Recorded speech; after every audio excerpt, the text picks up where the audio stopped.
So in 1998, I opened up a real estate office which purely focused on property management. So I opened that with my best friend, James Chalmers. We were both from Cairns. We kicked off with 31 properties under management and we grew that to 1,756. So at a point in time in Queensland, it was one of the largest agencies and we only did property management.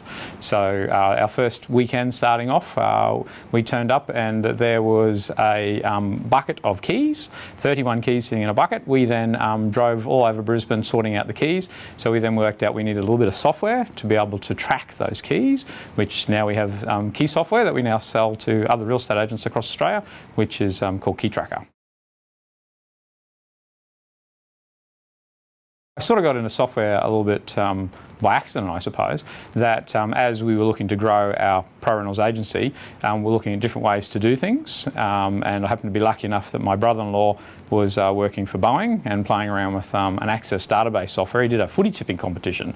And what then happened was that I asked him, could he track our keys? Could he control our vacancy list? Could he assist us in leasing properties? So it was through our own dealing with our own issues that we experienced every day that we kept building more and more software. Then when I turned 40, I wanted to have an easier life, so we sold the business of pro rentals and then started Inspect Real Estate. Same sort of thing, started with first client was Rental Express, who was our competitor for many, many years, Chris Rolls and his team there.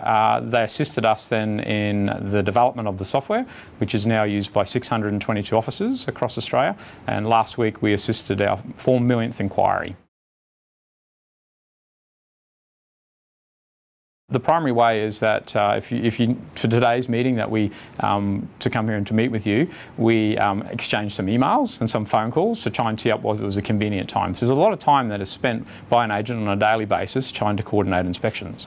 So there's two ways you can do it. You can post a time that you say, I'll be there on Saturday at 10 o'clock, and an agent will sit down and work out their little circle of where they need to be and then tell everyone about that time. The other way is the time that you've spent organising all that is that you can put up on the internet your available time or the ranges that you're available to show properties.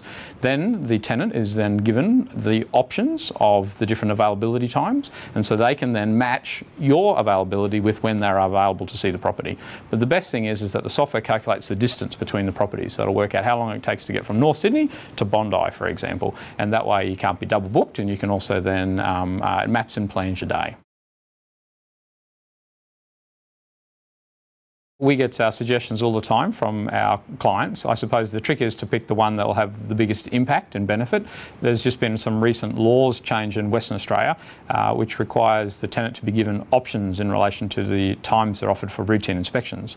So the same way as that we are able to assist in an agent to schedule a leasing inspection, so it's finding a tenant, yeah, we've got strong plans to assist in that process of scheduling routine inspections to make the life easier of a property manager, to assist them in their scheduling of their routines. I see in the future there'll probably be three major ways that property management will move in the future. Number one will be a smaller boutique range of offices. 7 people who work with me at my previous business, Pro Rentals, now own a smaller boutique agency where they're the single point of contact, and they are generally probably home-based. And for example, I have someone look after my properties in that way. I know exactly who my property manager is, and they look after my needs on a very sort of small boutique arrangement. Second way will be sort of larger agencies offering a good service. Probably I sort of call it like your Franklin's approach to property management. They'll bring in some outsourcing and offer fairly competitive pricing from their sort of scale that they can offer. And the third source in the future, I think, will be our software. We'll have a major play in the market of how property management is done.